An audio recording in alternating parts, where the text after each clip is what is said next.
চলুন আজকে একটা ব্রিজে ঘুরিয়ে নিয়ে আসি আপনাদের। এটা এসে গেছি জামালপুরের কাছে অবস্থিত দামোদরের ব্রিজ। ঠিক আছে, আমি একটা কাজের জন্য যাচ্ছিলাম আর কি। তো যেতে গিয়ে ব্রিজটা থেকে থমকে দাঁড়িয়ে পড়লাম।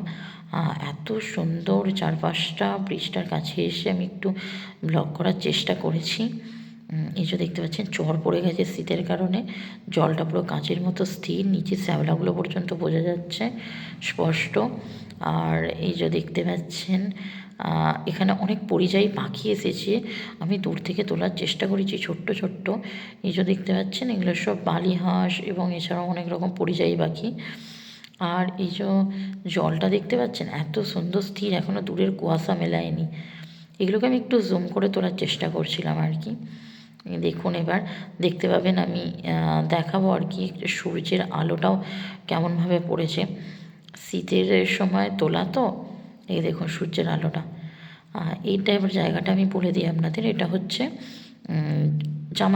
জামালপুর ব্রিজ, দামোদর চড়া।